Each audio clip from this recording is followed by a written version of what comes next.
Hello, good afternoon. We are delighted to welcome you to our third edition of the NMC On the Horizon. The NMC On the Horizon series reflects the research and work of the NMC Horizon Project in action. In these Google Plus Hangouts on Air, international panels of digital pioneers are convened all across educational sectors to address the emerging technologies poised to significantly impact teaching and learning. In today's Hangout, Coven Smith, principal at Kinetic Museums, will moderate this live panel discussion on preservation and conservation technologies. I am your host today, Alex Freeman, Director of Medea at NMC. I'm joined by Amy Blake on tech support. Please feel to drop in a question in the Q&A if you encounter any technical problems. Sit back, get comfortable, and enjoy the following presentation. But first, a bit of logistics. In this session, if you have a question, you can type it into the Q&A, and also +1 a question that you're interested in having answered. We will collect your questions, and our panelists will be tackling these thoughts throughout the session. Additionally, we have a Twitter back channel at NMCHZ. That's hashtag NMCHZ. We have nearly 10,000 Twitter followers, so your voice will be heard. Now on to the moderator of today's NMC On the Horizon. Coven Smith is a composer, drummer, and principal at Kinetic Museums. With over a decade's worth of experience in museums, Smith's focus has been on the transformation of museums from both functional and programmatic perspectives through the use of technology. Joining us on our panel today are Dawn Bronstein, from Techbrarian at Stone Middle School, Dale Cronkright, Head of Conservation and Preservation at the Georgia O'Keeffe Museum, Richard McCoy, Art Conservation and Historic Preservation Consultant at Richard McCoy and Associates, Danielle Plummer, Digital Collections Consultant at Danielle Plummer Associates and Adjunct Faculty at the University of North Texas. And finally, Gordon Shoup, Educational Technologist at Stone Steam Magnet Middle School and Professor of Educational Technology at Florida Institute of Technology. Take it away, Coven. Hey, everybody. Thanks for the introduction, Alex. I'd like to actually get started with the panel. If I could just have each of the panelists kind of talk a little bit about the work you do, because I think one thing that's unique about this particular group of panelists is that we've got conservators, we've got educators, we've got people who are more focused on the sort of digital archivist role, and I think the distinctions between those roles aren't always particularly clear to people. So actually, Dawn, I was wondering if we could start with you, just because your job title is so awesome, Techbrarian, which was a new one for me. So I wonder if maybe you could start, and then we'll move on to Gordon after that. Okay, I'm Dawn Bronstein. I am the Techbrarian at Stone Steam Magnet Middle School, which means I basically manage the library media program, and we are transitioning library media programs in the school system to being more tech-centered, which is why we've chosen the Techbrarian title, to kind of open students' minds about what happens in the library media center. In terms of preservation, we do a little bit of work with the cultural heritage of our school, but more of our work is with preservation of products created by our students and teachers, and a lot of work that I personally do is with teaching digital literacy skills. All right, well, and my name's Gordon Shoup. I'm been here at Stone for 30 years. The school's about 50 years old, a little over 50 years old, and so that is, one of the first things that came to mind when we saw, preservation, unlike museums and perhaps university libraries. Well, then, when our books get really moldy and dusty, well, then we're ready to get rid of them. We really struggle with trying to keep current materials in our libraries and at our school.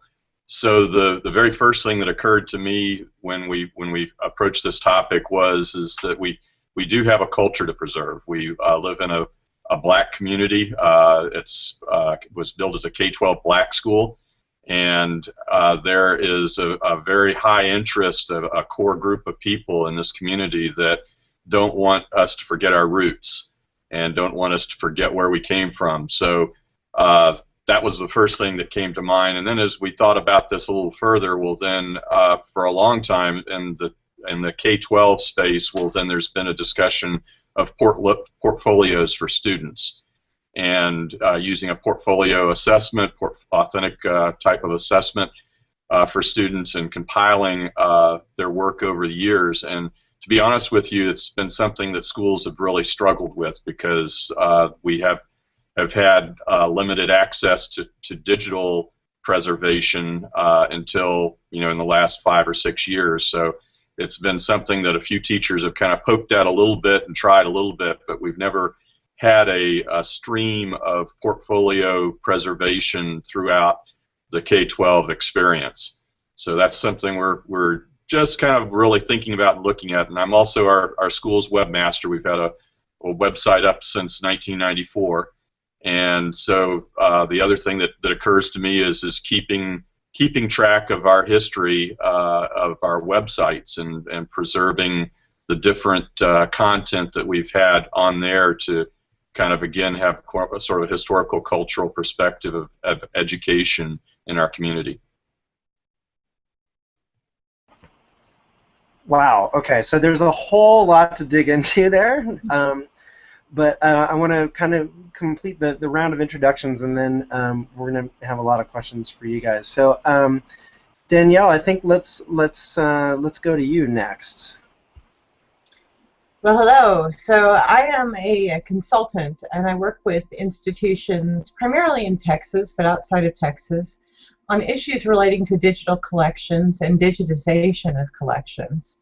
But I'm also really interested in this area of preservation, both of physical collections and increasingly of the digital materials that either we're creating through digitization or that are born digital. And right at the moment, I am teaching as part of a grant-funded project at the University of North Texas some courses on digital curation. And digital curation is one of the terms that's coming to be used in the academic community for preservation of digital objects with a focus on access. So by curating them, we are making them available over time. And so that's really where my interest is how I can help other people improve how they're handling digital objects and think about the future.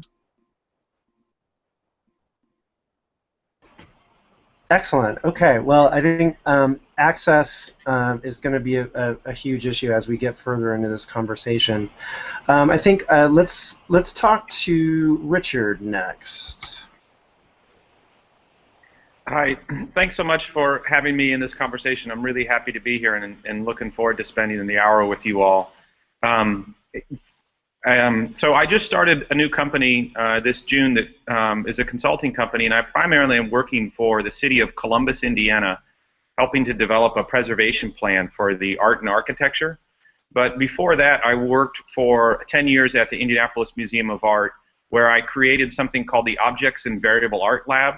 And this was a space that dealt a lot with contemporary artists and new work being made. And so while creating the lab, I worked with an entire team of folks at the museum to create ways to manage new projects, contemporary art, digital projects, and we did that very well, and that work continues at that museum. I also am really interested in digital curation projects, web-based projects. I've run big projects in Wikipedia and other online based sources. I'm currently developing a course for Johns Hopkins University in their online museum studies program that is aiming to teach conservation online, and it's a real challenge for me to try to figure this out, and so I'm pleased to be here and to consider some of these things and to carry them forward.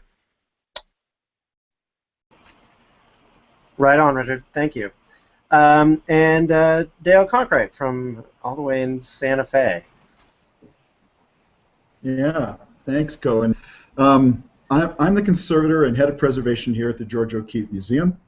And we not only have in our galleries and in storage George O'Keeffe's artwork, her paintings, her sculpture, her photographs, her pastels, but we also have her complete personal archives, criticism archives.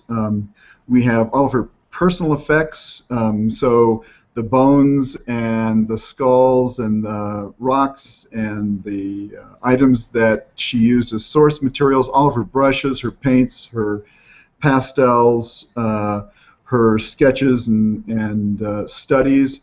And then we have her two historic homes and studios. So the home, George O'Keeffe home in Abiquiu, New Mexico, just north of Santa Fe, and then about 15 miles further up the road, the historic home at Ghost Ranch. So my job as a conservator is to try and monitor all this stuff and try and detect very slow, very small changes that are resulting in damage and deterioration, or that might signal damage and deterioration. And then obviously if damage and deterioration is detected, then we try and figure out what the causes are, and we try and slow that. Or if damage has occurred, then we actually apply corrective measures to make those repairs and engineer materials that will be reversible, removable, and subordinate materials that would be, I guess, weaker than the original materials, so that if more stress occurs, it's going to be the repair materials that fail and not additional original material. So while there isn't a lot of O'Keeffe's collection that is digital, everything I use to detect damage and change, everything I use to measure it, everything I use to record it, and almost everything I use to attempt to engineer repair solutions are digital technologies, and they result in digital files and digital information. So my work process is digitally intensive for both preservation and conservation work. Digitally intensive, that's what we're about on this panel today. So this is actually really interesting, because I think the first question I'd kind of like to address to the panel is, I think when we think of preservation or conservation, I think by nature we tend to think in terms of discrete, tangible things, where maybe the thing itself has already been identified that needs to be preserved or conserved. But in all of your cases, I mean, from looking at digital curation in a general sense with Danielle, and particularly Gordon and Don, you're talking about preserving heritage in a general sense, where in a sense the first step of that is deciding what exactly you're going to address, what materials you're going to attempt to save, and then before you've even made a decision about how you're going to go about doing that. So I wonder if the panel could talk a little bit about how some of those decisions are made and how you go about that. I wonder if maybe we might start with Gordon and Don on that.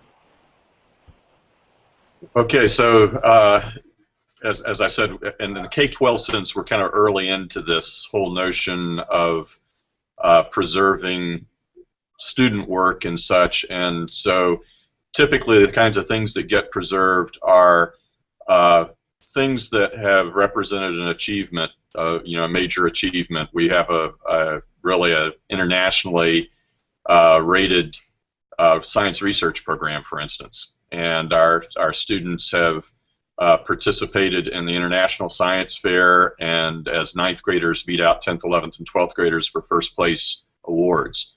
So that's a part of our history that is, hugely huge accomplishment, and something that we would want to preserve. So our science research teacher maintains a whole wall of titles from title boards from different projects that the students have done over the years. He also has up on the walls, he has each year how many first places, how many second places, how many third places in the regional, state, and international science fair.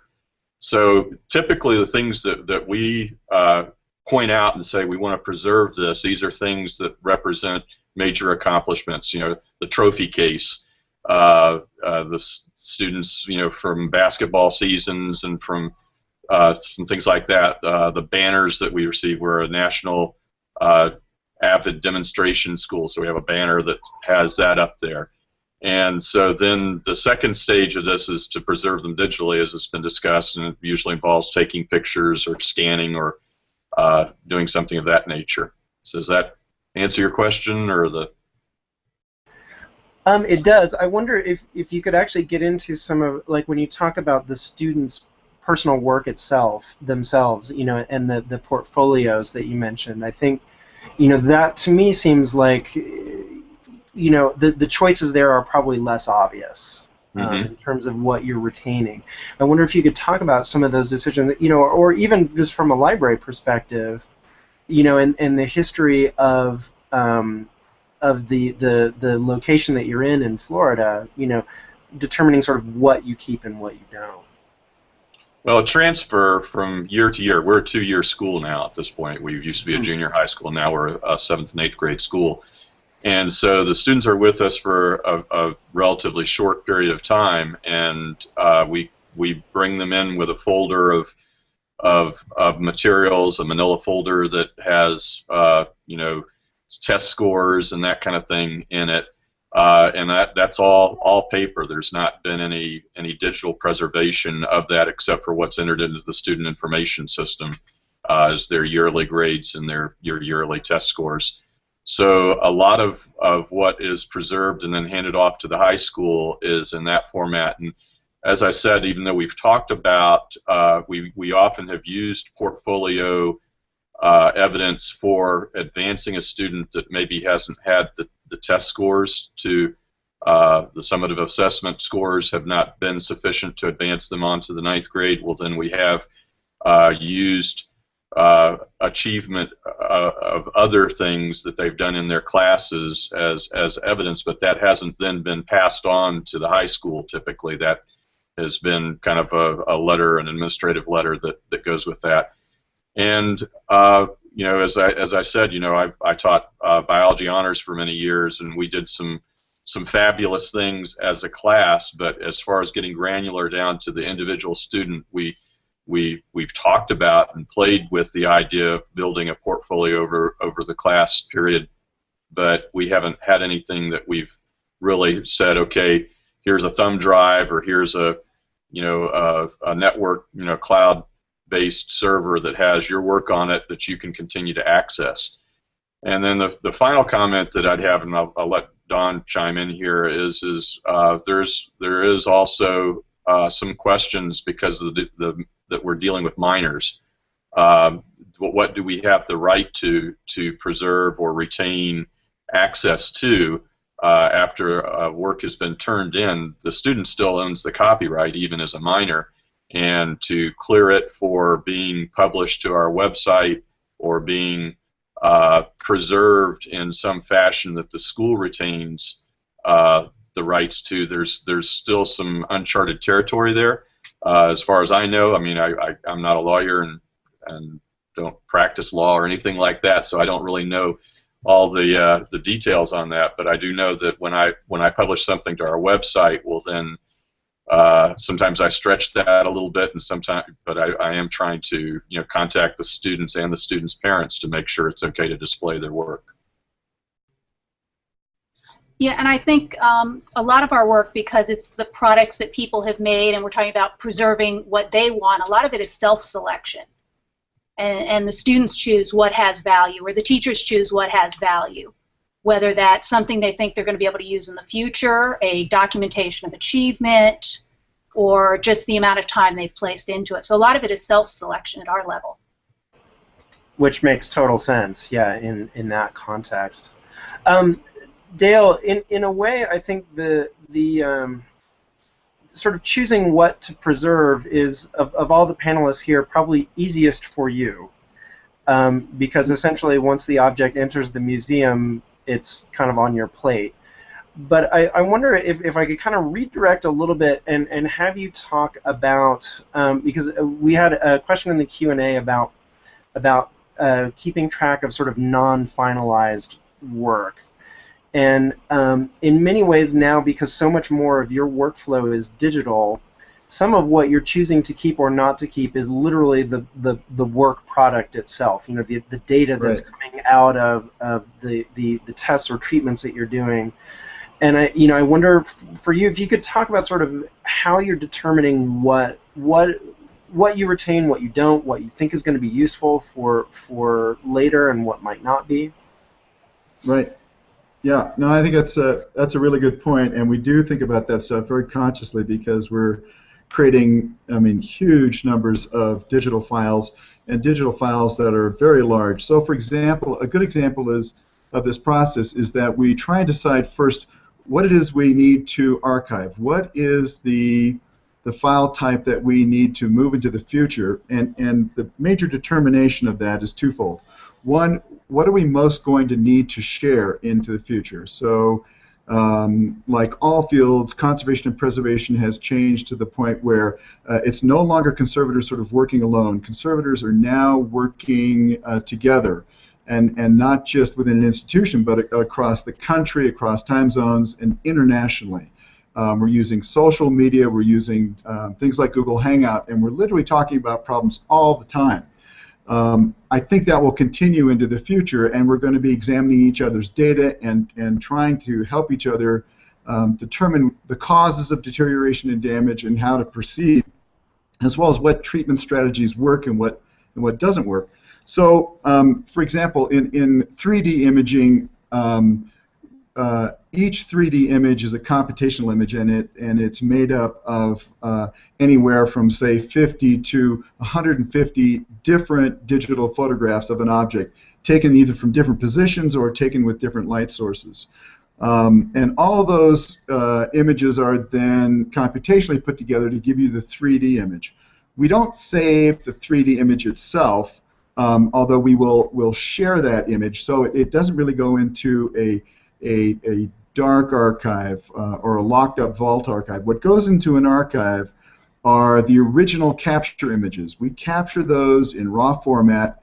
We save them as digital negative files, which is largely agreed across international standard organizations as a full-time supported file, so that regardless of what happens to developments in software, in 3D image builders or 3D image viewers, we can always pull those original capture images up with all the metadata they contain and examine them into the future, so that the images I took in 2009 I can retrieve, build a 3D image, and see in 2013 what the condition of that is. So there are two things that we try and think about. One, when deciding what to save and what to archive and what to preserve when it comes to a digital file. The first one is what are the internationally supported file formats that we can save things in, and what is the metadata that needs to go around that. And the second thing is what will we need to share, either with the conservators who take our place within the institution or with other conservators around the world to help us solve problems. So those are the two primary things. Gotcha. And so actually I'm going to kind of address this to Richard also, and I want to sort of park this issue of dark archiving and sort of standards so that we have file formats that will sustain us into the future. I want to sort of park that, and so Danielle, be ready because I'm going to ask you that question. But Richard, I wonder if you could go a little bit deeper into this idea of sort of what you decide to choose, and partially I wonder if you could address a little bit a thing that you didn't quite mention in your introduction, which is the Wikipedia Saves Public Art campaign, where in a certain sense you kind of crowdsource the decisions of what should be discovered and what should be preserved. And so if you could talk about that a little bit too, that would be great. Okay. Well, maybe I'll start with the Wikipedia project. This is I think a lot of people know that crowdsourcing isn't a new idea by any stretch of the imagination, but it's just something that's taken a new kind of foothold in our culture. And so the Wikipedia Saves Public Art project was really a riff off of the Save Outdoor Sculpture project, which was a federally funded project that aimed to identify every outdoor sculpture in the United States. And they did that with a bunch of volunteers. And so my idea was to turn that into a Wikipedia project and give folks the tools to document public art in a community-by-community basis. And so we did some test projects with that, in that we documented all of the public art on the campus of Indiana University, Purdue University, Indianapolis, and then all of the public art inside the Indiana State House.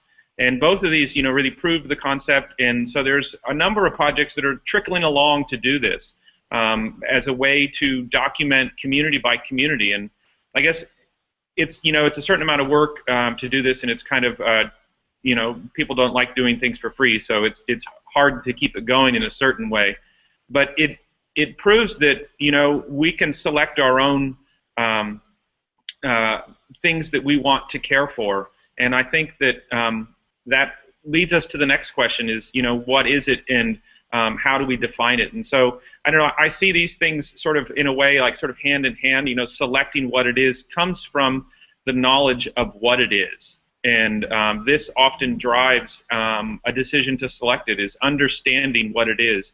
And so this is where I push knowledge and understanding to be, in a way, the first act of preservation. If you don't understand something, and understanding means a lot of things, I know that, but if you don't understand what it is and its context, then you can never hope to preserve it properly. Is that where you were hoping for me to go? It is. I got the soundbite I wanted. Okay. Which is knowledge and understanding is the first act of digital preservation. Boom, yeah. There it is. Yeah, that's true. So I'm going to try and kind of keep up with the Q&A and the sidebar here. And I think the first question I'd actually like to address to you, Danielle, which is we've got a question from, looks like Annalie Rugg, asking, are there standards for digital preservation? And Dale touched on this a little bit. But I'd like if you could go into a little bit more depth about kind of the thought process behind that and how that works.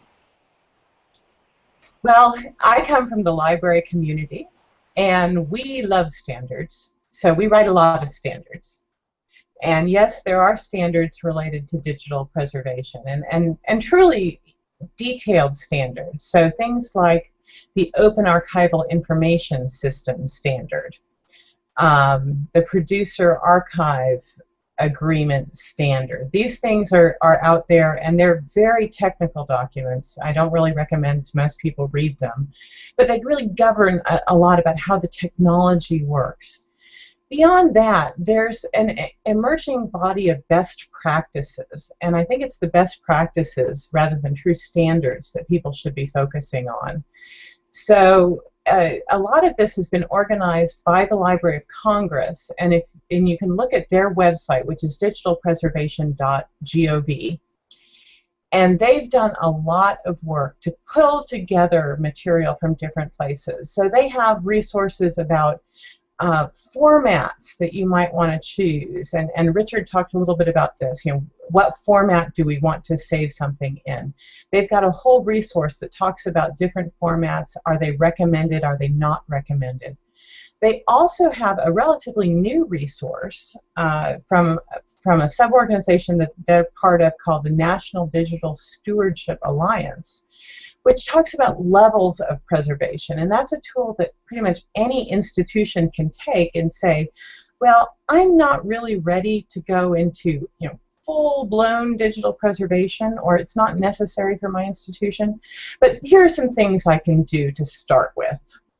And so that NDSA resource is really good, and I'll tweet out those links. But this is really an emerging area. We can't predict what's going to happen in the future in terms of formats, in terms of system support. And so we think of ourselves as basically experimenting. And one person I've worked with a lot at the University of North Texas Libraries told me, and this is probably second or third hand because he's passed it, I think he got it from someone else, that we think of digital curation as a relay race. We've got something, we need to be able to hand it off to the next people in a form that they can then take it and go forward with it. So don't focus right now on the perfect, or, yes, I'm doing it all according to standards, because things change. Everything we do today will be obsolete in 5 years. And so we just got to focus on being nimble, on being responsive, and on making the best decisions we can in any given context. I mean, that's such a great point, and one that I think that that's such a great reframing of the problem. Thinking of digital curation as a relay race.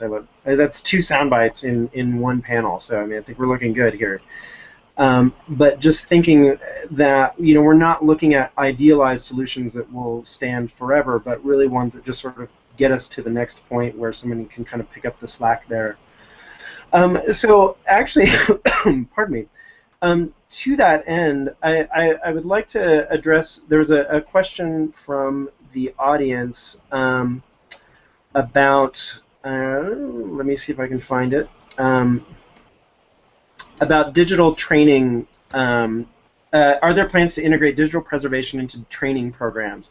And this, to me, seems like sort of a key to that relay race concept. Is having people who really understand the methodologies and have sort of fully integrated them into their practice. And Gordon and Dawn, I wonder, I think probably Dawn specifically, if you could kind of talk a little bit about digital literacy and that kind of training and what sort of efforts you undertake at your level in order to prepare people for sort of thinking in this way for the future.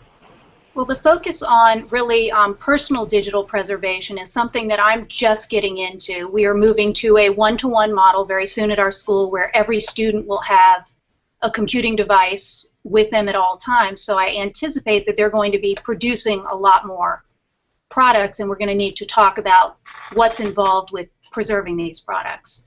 Up until now, my digital literacy training has really focused on internet safety, which legislatively I have to teach. And I've realized that the message I've sent to teenagers that's come to me is be very careful what you put out there, particularly on the internet, because it will be there forever. And we've kind of sent students a mixed message, because then when we go back and I start talking to them about digital preservation, I have to get rid of that myth that things will last forever, that they don't need to actively manage the content they create that they feel has value.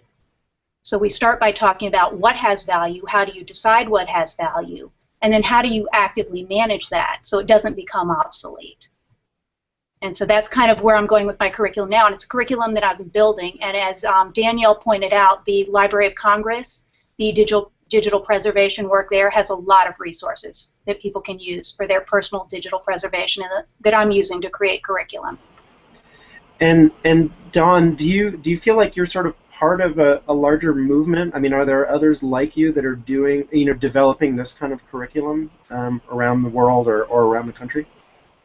Absolutely, and there's some good initiatives going, and some of those you can see through the Library of Congress, having students archive websites and projects like that to make them more aware of how they need to proceed with teaching these skills, which are crucial skills for the future. Okay. And I just want to send out, because I'm new to Google Hangouts, so I'm not sure how to send out the link, but digitalpreservation.gov is the site that both Danielle and Dawn have been referring to. A lot of great resources there. Richard, I know you wanted to kind of chime in on this a little bit as well. Yeah, thanks. I mean, I just want to represent from a museum side. There's some really good resources out there, and probably the oldest and best one is a project that started in 2005 called Matters in Media Art, and it's a collaborative project between the New Art Trust and the Museum of Modern Art, the San Francisco Museum of Art, and the Tate in London. And this is a great resource that provides all sorts of guidance for acquiring, loaning, and using media-based art, digital art. And then the Smithsonian just launched a project, or a web project, I think it was just this year, their time-based media art and digital art working group. And I just tweeted out both of those links. Those are really great resources for museums and for folks interested in the preservation of contemporary art and time-based art. And I just want to say one thing about time-based art, because it's a new concept. I think there's so many different ways that this is called within the museum world. At the IMA, I created a lab and called it variable art, just to sort of prize the notion that artworks are variable and they change in many cases in the contemporary realm. But another term that's used pretty frequently is time-based art, and these are just artworks that you have to engage with over time, and this means films and these sort of things, digital art, web projects, and this sort of thing. And so there are a few conservators at museums that specialize in time-based art, MoMA and SF MoMA, and the Hirshhorn. A number of institutions have folks that are specialized in that, but I think certainly MoMA and SF MoMA have the most robust labs there. So, yeah, anyway, I tweeted them out with the link. Have a look at the resources. Yeah, and I think Samantha just put that link in the Q&A there on the side. Dale, you wanted to talk a little bit about your work with grad students and interns? Right. Yeah. I mean, just as a related thing to sort of what Don and Gordon and Richard have been talking about. So for my graduate student interns here, I'm teaching and they're learning a very specific new literacy, and that is a digital preservation literacy. There are certainly metaphors in the analog world, but what we're doing now is that we're really being conscious about the metadata that we are collecting and recording for all of our files. So the spectra we collect, the images we collect, all the measurements and reports that we make, we create metadata so that we not only have sort of the technical information about the object that we're looking at and that we're measuring and the conditions that we're measuring with the instrument that we're using, but we're also recording the operating system of the computers we're using. We're writing down the version of the software. If we're taking data, for example, that's in a spectra in a proprietary format, we save that as comma-separated values so that we actually have the digital values, and that becomes the archive process.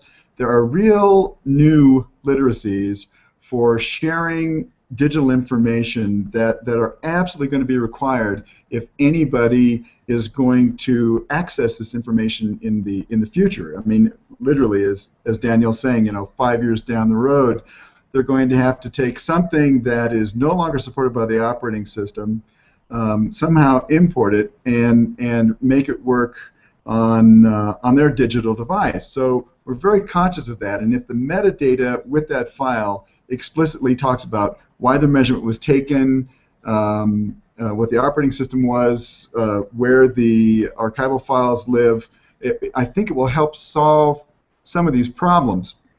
But I think the larger point is that, and Richard may want to respond to this, that what I have found is that as we've adopted these best practices, as Danielle says, in recording metadata for the digital files and information that we're creating daily, what we've done is we've created sort of the catalog card for that digital information, much the way Richard was recording the information of time-based art and digital art for artists, and collecting all that supplementary metadata about that is critical to the preservation of the art.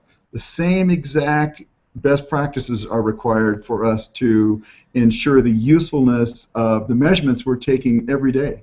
Otherwise, the measurements we take won't be good in 5 more years, and literally, we won't be able to determine whether the repairs that conservators are making right now have actually slowed the rate of deterioration or not. If we can't go back and determine what the previous rate of deterioration was, we can't compare the present rate of deterioration. Well, so I'll address this to the panel, but maybe Danielle specifically. It seems like what we're really talking about here is there's a layer of interpretation and understanding that's required that maybe was not necessarily present before when thinking about preservation or archives or conservation, in the sense that, often the output of those processes was some sort of natural language that you could kind of understand and read, versus here, when we're talking about preserving, standards for the future, and in many ways we're talking about sort of preserving the raw data, the raw numbers, that would need to be interpreted by someone in the future, because the interpretation platform itself might cease to exist. That software might go away, but the numbers generated by the analysis will still be there. I don't have a great question around that, but I wonder if the panel could sort of address this idea of interpretation and sort of how that digital literacy in a way kind of ties into that. Well, I'll start, if that's okay, and just say that this is one of the key questions when we talk about preservation of digital objects. At one level, a digital object is a string of bits and bytes. At another level, it is the media on which that string of bits and bytes is stored. And at a third level, which is really important, it is actually the representation of those bits and bytes as projected through a computer, some sort of computing device. So the bits and bytes themselves are like atoms. We don't usually talk about, I want to preserve the atoms of this fundamental object. We want to preserve the object, and not we don't want the atoms in a random order. We don't want them to be changed in certain ways. We want to monitor them over time. And so one of the things that the idea of digital curation focuses on is that basically what we're trying to do is not just save that string of bits and bytes somewhere, but actually make sure that this is something we can render in a system somehow. So that, again, this is that access question. So there are some people who really feel strongly that digital preservation is fundamentally about an access and being able to view and interact with these objects over time, as opposed to just saving them on some permanent media and putting them in a vault somewhere and forgetting about them. So it's a fundamental question in this area, and it's one that people really struggle with. Well, and I think the issue of access is a very interesting one, because I think it has fundamentally, to my way of thinking, altered the nature of this work, in that work that was typically seen as something that produced an end product is now often seen, the work is seen as the product itself, that there's a public output of the work that's occurring. And so I wonder if actually the two conservators on the panel here could address how this idea of access has sort of changed the way that you approach your work and approach the decisions you make, or maybe it has not. But I'd be interested to have you guys kind of riff on that a bit. You want to go first, Dale, or you want me to go? I don't know. I think that the access is, it's just a word that's it's wrapped up with a lot of different things, and it's access. I really appreciated what Danielle was saying, and how we represent things and how people access them, and it reminded me of another great project, the Variable Media Initiative that the Guggenheim did, and they had an exhibition there that challenged some of these ideas of representation and access and preservation, where they showed some artworks and how they had changed over the years, and how they were represented in different ways with the way that technology changes. And so I don't mean to oversimplify it, but I think it goes back to what I was saying earlier, is that knowing what the piece is what's so important. And so I think when we start thinking about processes and guidelines, to me that it goes back to that core. When you're dealing with some kind of cultural heritage that you want to take care of, even if it's a piece of stone that's quite stable, you have to understand what it is. And so understanding digital artworks just takes a new framework, and it takes I think an institutional-wide or a team-based effort to understand and to come up with some of the answers that are needed.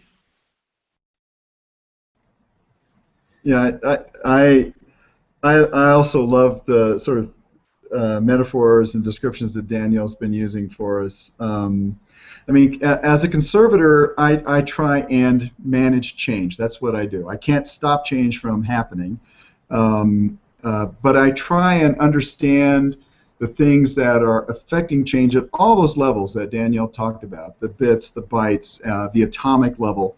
I certainly want to know how rapidly those molecular changes are happening, what I can do to slow them down, what I can do to monitor them so that I know when the rate of that deterioration speeds up and I may have to change the conditions that it is. So I think there's some value in thinking about it at the bits and bytes level, first of all.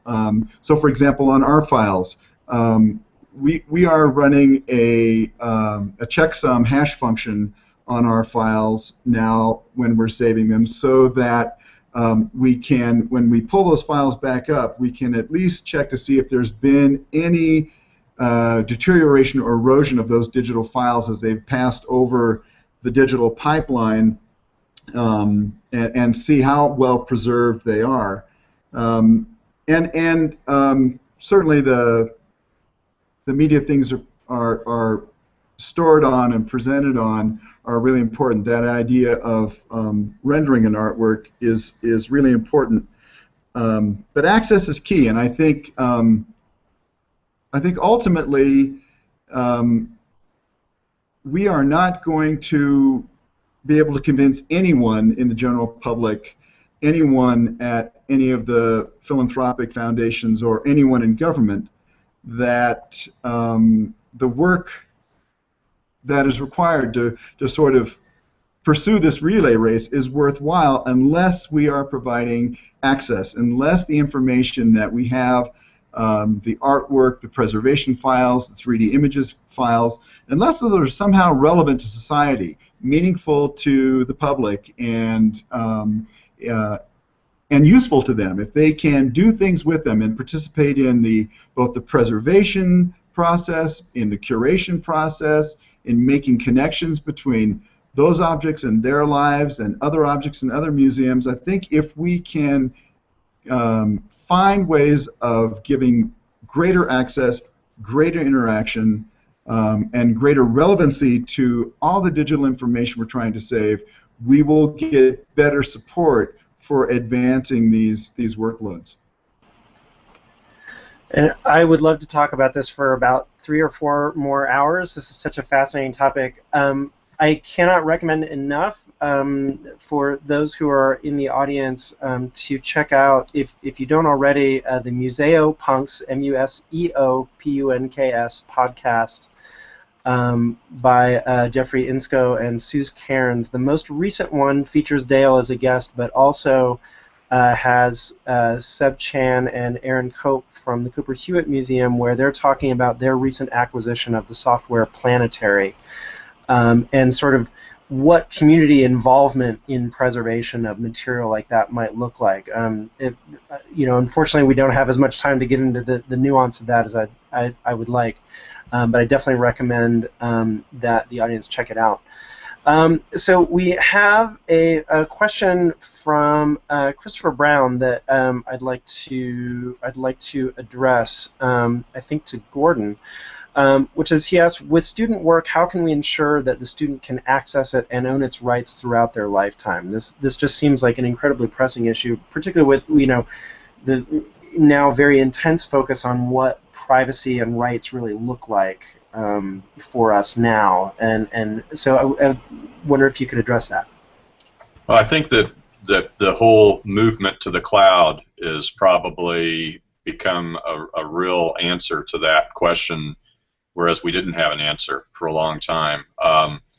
The idea of what was just said about value, what value do these preserved things have, and who establishes the value and all that. And typically in K-12 education, I would say the parents are the ones that really care.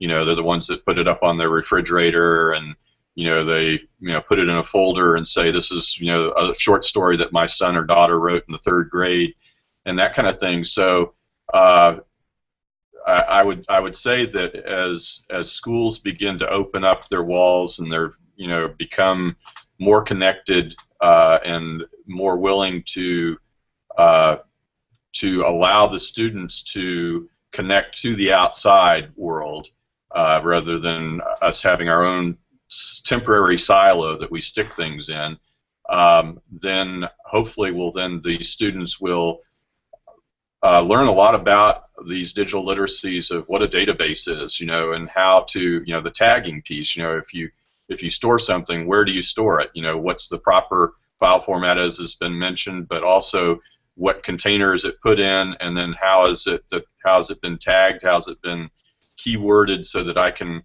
organize this and other people can access it, or I can access it at a later time. So I don't know whether that really answers your question, but I think this mindfulness about where I save things and how I've named them and what format they are. I think about how technologies expire, and this is something that I think that technologists like ourselves are a little bit more aware of than the average teacher or the average student or the average parent. So teaching them, we're hitting a high water mark here for a certain piece of software. In our practice session, I talked about I have pictures that were taken on a Kodak camera that I can't open today, and so we need, I guess we need to have a mindfulness about, changes in technology and even a way of tracking when things are reaching a ceiling where, you either transform this into a new format or you've lost it. I think that's very true, and I mean it harkens back to something that I think it was Michael Edson said a long time ago, which is, you can have the greatest piece of technology undone by the fact that, oh, they don't make the power plug for that anymore. And that's a very, very real issue with the type of material that we're discussing. But I think some of what we're getting into here, actually, I want to address the question of cost a little bit, but I wonder if I could stay with Gordon and Dawn for a minute. If you could talk about some of the privacy concerns and sort of rights issues around. We talked about access, but I want to get into a little bit of that. As far as what's okay, what's not okay with capturing student work, and sort of how you make those decisions. Want to say anything to that? Please allow me to ask the broadest possible questions. Yeah.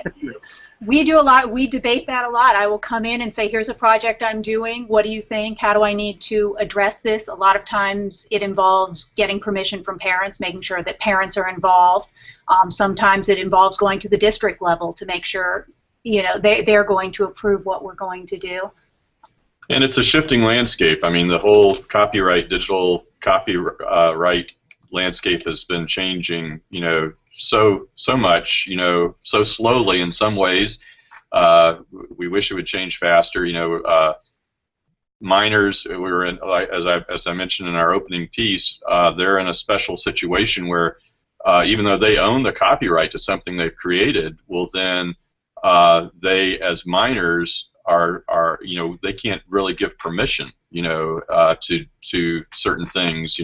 I've been teaching them a lot about Creative Commons, and with my college students, well then I can make that a part of the assignment. Say, for this assignment, well then I would like for you to establish some Creative Commons, privileges to this work that you are turning into me, so that I can use it again later as a exemplary piece of work, or have it as a part of a portfolio that is available elsewhere. And so making them aware of their rights is the first step. But with the students, will then, as I've mentioned, I mean, we have the things like our district has a policy that nothing that is published to the outside world should have the student's last name on it. And so when we on our website, we have a section, it's a blog called Stone Students Rock, and it is a place where I want to give a stage to my students who have had some achievement, either in a hobby or a school related or academic or athletic, anything that they've done, that is outstanding. It could be even just a class project that they did a real good job on, and I'm not allowed to put the last name on there. So there's somewhat limited access to the world to that now because we're trying to preserve some anonymity to the student as an individual, you know, the child predator thing and that stuff that they're worried about. So when that changes, well then it'll be easier for the schools to preserve the work in a public place or not have to worry about those things. It's a dense thicket. Oh my gosh. Okay.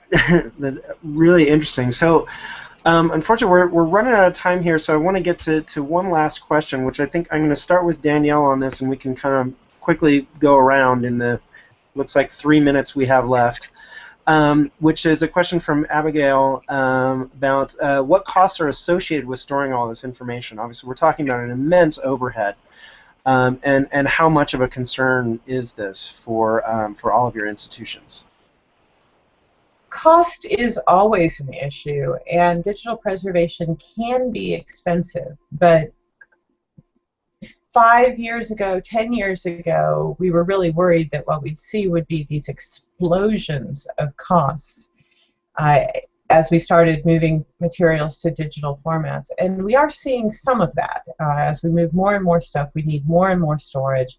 We want copies of the stored items for security, and so that multiplies the cost. All of these things really are issues. But what we're coming to realize is that just like with computers, when institutions first started to get computers, that was seen as an adjunct. It was seen as something extra that they had to do. Now it's been operationalized. It's just part of your budget in most cases that you need to have access to computing technologies. Storage and digital preservation needs to be operationalized in the same way, because this is just part of how your institution needs to function if it wants to even preserve its own history into the future, much less any other aspects of cultural heritage.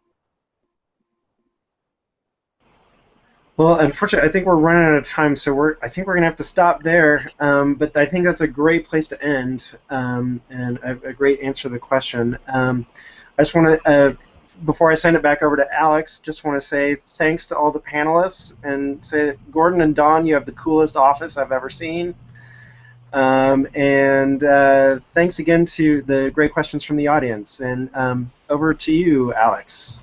All right, thank you, Coven. So to wrap up today's webinar, I want to thank our moderator, Coven Smith, and panelists Don Bronstein, Dale Cronkright, Richard McCoy, Danielle Plummer, and Gordon Shoup on behalf of the NMC for taking time to present their take on preservation and conservation technologies.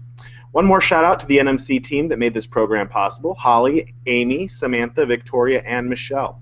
Participants, if you want more information on anything you saw or heard today, let us know by contacting me directly at alex@nmc.org. To learn more about future NMC on the Horizon programs and get involved with the community, please visit our website at nmc.org, like us on Facebook, or follow us on Twitter at nmcorg. Lastly, please save the date for Wednesday, January 8th at 12 p.m. Central Time for our next NMC on the Horizon event on Bring Your Own Device, BYOD. See you next time.